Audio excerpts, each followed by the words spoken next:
Salam, apa kabar hari ini? Damai sejahtera selalu menyertai kita di setiap kehidupan yang kita boleh alami. Saya akan membagikan firman Tuhan, tapi terlebih dahulu mari kita tundukkan kepala dan saya akan menyanyikan satu pujian, Tetap Setia.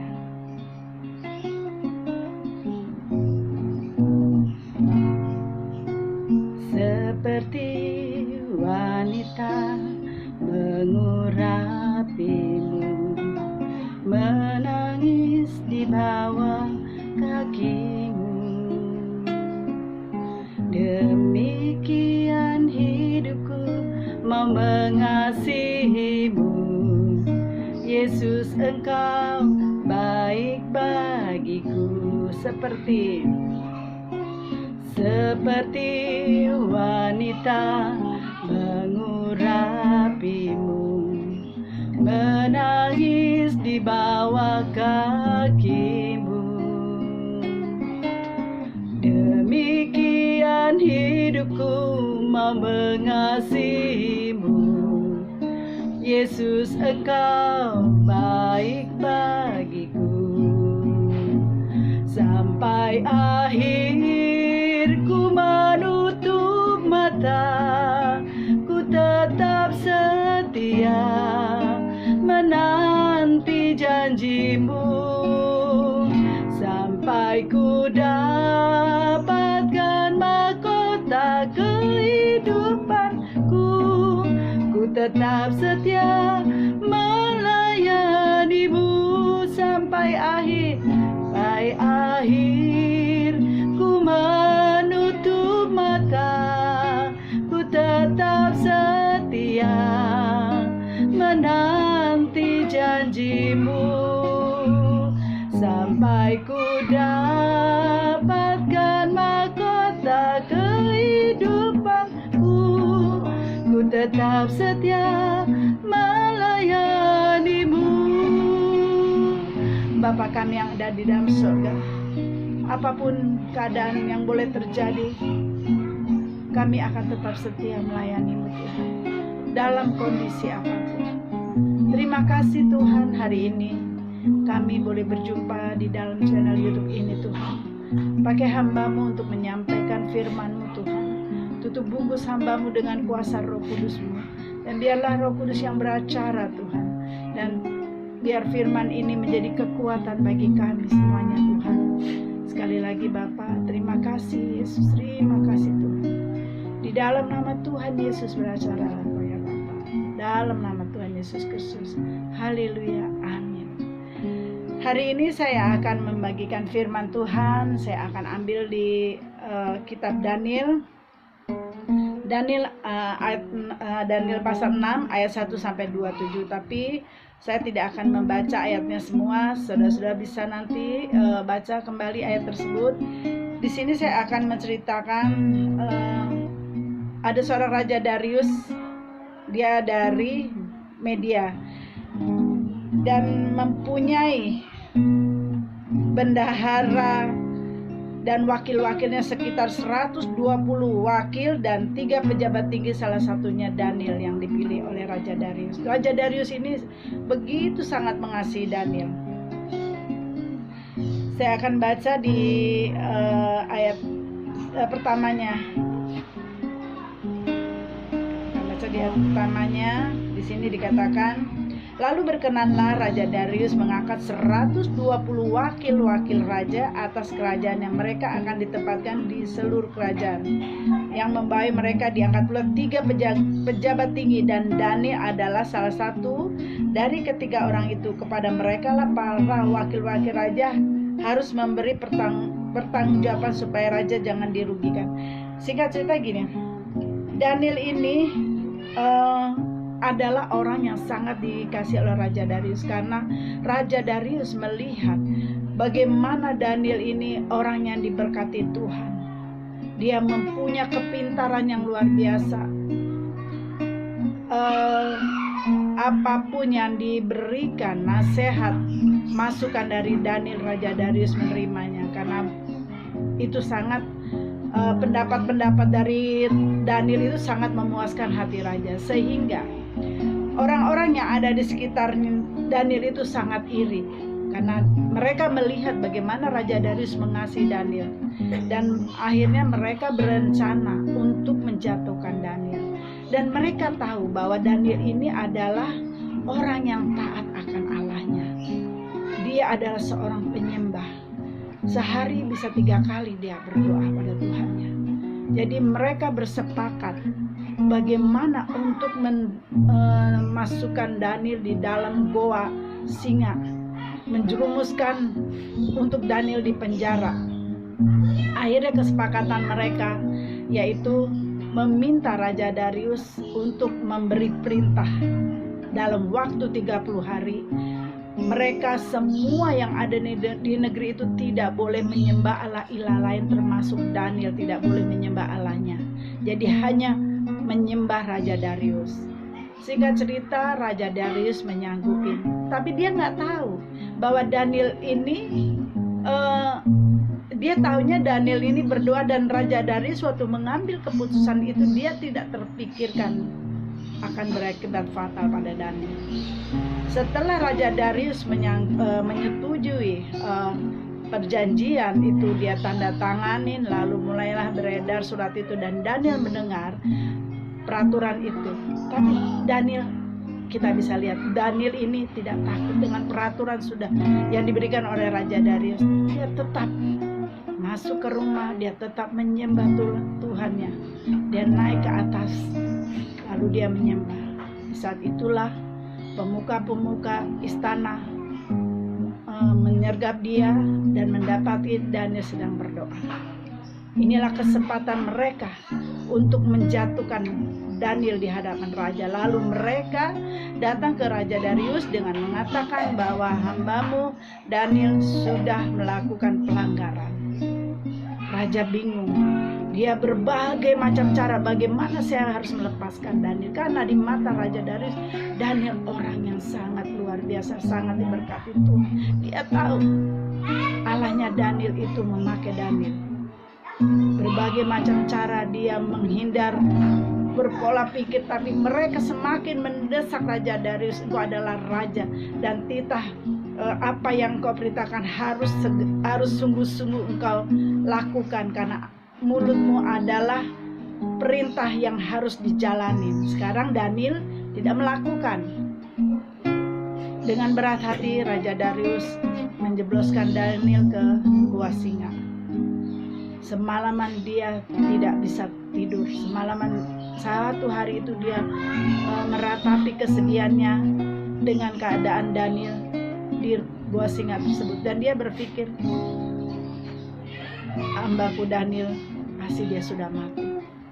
Tapi dia berpikir lagi, kembali lagi, saya percaya Allahnya Daniel yang akan melindungi dia. Kita buka di ayat 7 ya.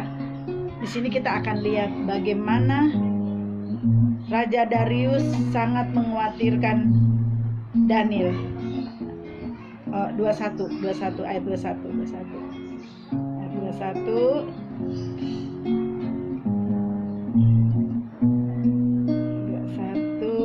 Dia katakan seperti ini. Pagi-pagi buta, pagi-pagi sekali, fajar menyingsing, bangunlah raja dan pergi dengan buru-buru ke gua singa. Nih, karena saking dia khawatirnya dengan Daniel, sampai dia nggak bisa tidur semalaman, dan dia menyendiri di kamarnya tanpa seorang pun boleh masuk namanya. Dan ketika ia sampai di dekat gua itu, berserulah ia kepada Daniel dengan suara yang sayu. Berkatalah ia kepada Daniel, Daniel, hamba Allah yang hidup, Allahmu. Nah, lihat nih, Allahmu yang kau sembah dengan tekun telah sanggupkah ia melepaskan engkau dari singa-singa itu? Kita lihat Raja Darius, orang yang bukan hidup dalam Tuhan. Tetapi saat dia melihat ada kuasa Tuhan dalam diri Daniel, dia percaya bahwa Tuhan Allahnya Daniel yang akan menolongnya. Lalu kata Daniel kepada raja itu, ya raja, kekalah hidupmu. Allahku telah mengutus malaikatnya untuk mengatupkan mulut singa-singa itu, sehingga mereka tidak mengapa-ngapakan aku, karena ternyata aku tidak bersalah di hadapannya. Tetapi juga terhadap Tuanku, ya raja, aku tidak melakukan kesalahan. Lihat bagaimana mungkin saat dia masuk ke gua singa itu, badan dan tubuhnya tidak terkoyak-koyak. Luar biasa bukan?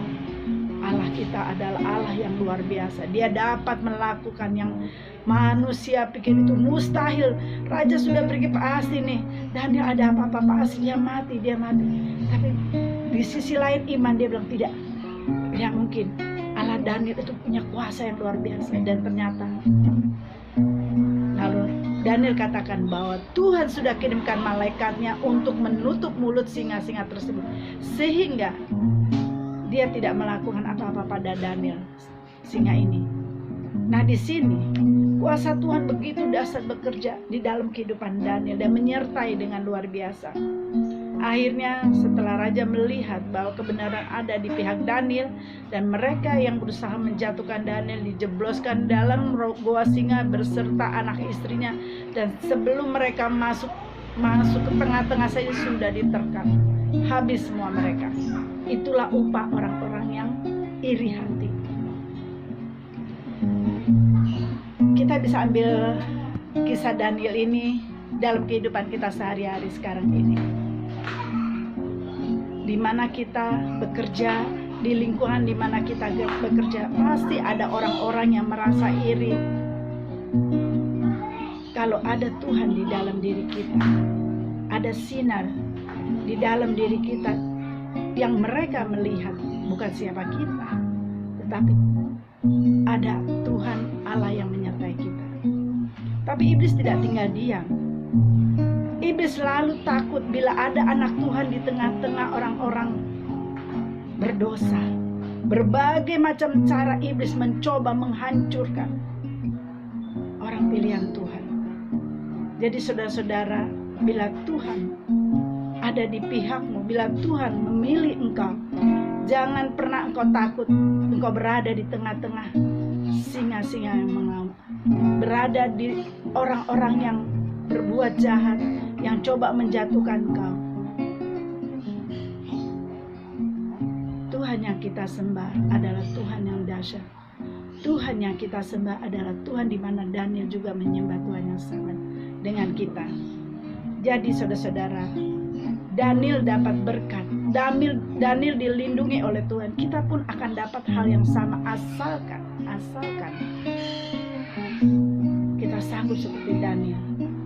Lihat kesetiaan Daniel, sehari 3 kali dia menyembah Tuhan, berdoa, duduk di bawah kaki Tuhan, berserah hidupnya hanya pada Tuhan. Dia tahu orang-orang di sekitar dia membenci dia, orang-orang di sekitar dia menjatuhkan dia, tetapi dia tidak pernah membenci.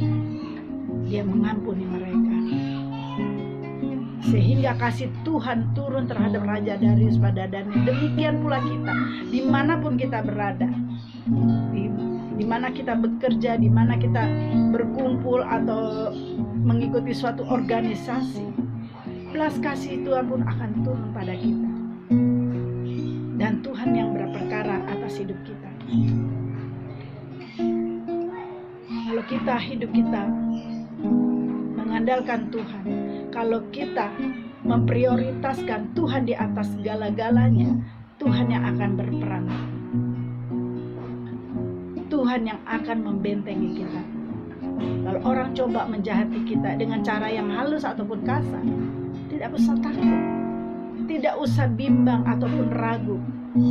Saya pernah mengalami hal yang sama pada saat saya memutuskan hidup di dalam Tuhan, pada saat saya hidup memutuskan menjadi hamba Tuhan, di mana saya bekerja, banyak orang yang coba menjatuhkan saya. Lalu saya bilang, Tuhan, saat saya sungguh-sungguh mau hidup dalam kebenaran-Mu, begitu banyak tantangan di hadapan saya. Sepertinya orang-orang tidak menyukai saya. Apa yang salah dalam diri saya? Lalu Tuhan memberi hikmat pada saya. Itulah salib yang harus engkau pikul. Lalu saya belajar memaafkan mereka yang coba memfitnah saya. Saya belajar legowo, kalau orang Jawa bilang, dan tidak menyimpan sakit hati atau dendam, dan akhirnya kemenangan ada di tangan saya. Saya percaya saudara-saudara pun akan mengalami hal yang sama, baik dalam rumah tangga, baik dalam hubungan bersama teman-teman, bisnis atau apapun. Kalau kita mengandalkan Tuhan, kalau hidup kita bergantung hanya pada Tuhan, Tuhan yang akan berperan dan Tuhan yang akan menuntun kita. Demikian firman Tuhan yang saya bisa bagikan. Biarlah ini menjadi kekuatan, menjadi kelegaan dan benteng dalam hidup kita. Mari kita tundukkan kepala. Bapa kami yang ada di dalam surga, hamba-Mu sudah menyampaikan firman Tuhan, dan hamba-Mu percaya Tuhan, Roh Kudus akan bekerja melalui firman Tuhan ini, dan Tuhan menyertai kehidupan kami semuanya Tuhan, di dalam setiap aspek kehidupan Tuhan. Kami percaya Tuhan adalah benteng bagi kami, dan saat kami memprioritaskan Engkau dalam kehidupan kami, Tuhan Yesuslah yang akan berperang dalam kehidupan kami. Bapa, kami berdoa juga untuk bangsa dan Indonesia. Kami berdoa bangsa Indonesia dipulihkan Tuhan dari keterpurukan dalam ekonomi atau apapun Tuhan. Kami percaya di dalam nama Tuhan Yesus, Tuhan yang sanggup memulihkan bangsa kami. Segala penyakit virus corona ini berhenti di dalam nama Tuhan Yesus. Pulihkan Tuhan, lawat bangsa Indonesia ini Tuhan. Terima kasih Bapa. Hamba-Mu serahkan seluruh masalah kehidupan kami semua di dalam tangan-Mu Tuhan. Dan berilah doa ini hanya kami alaskan di dalam nama Tuhan Yesus Kristus. Mari angkat tangan dan terimalah berkat dari Tuhan. Tuhan memberkati engkau dan melindungi engkau. Tuhan menyinari engkau dengan wajah-Nya dan memberi engkau kasih karunia. Tuhan menghadapkan wajah-Nya kepadamu dan memberi engkau damai sejahtera. Terimalah berkat dari Allah Bapa, cinta kasih Tuhan Yesus Kristus, penyertaan Roh Kudus dari hari ini sampai selama-lamanya. Di dalam nama Tuhan Yesus Kristus, Allah Bapa kami yang hidup dan Roh Kudus. Mari kita yang percaya katakan amin. Jangan lupa subscribe. Tuhan berkati.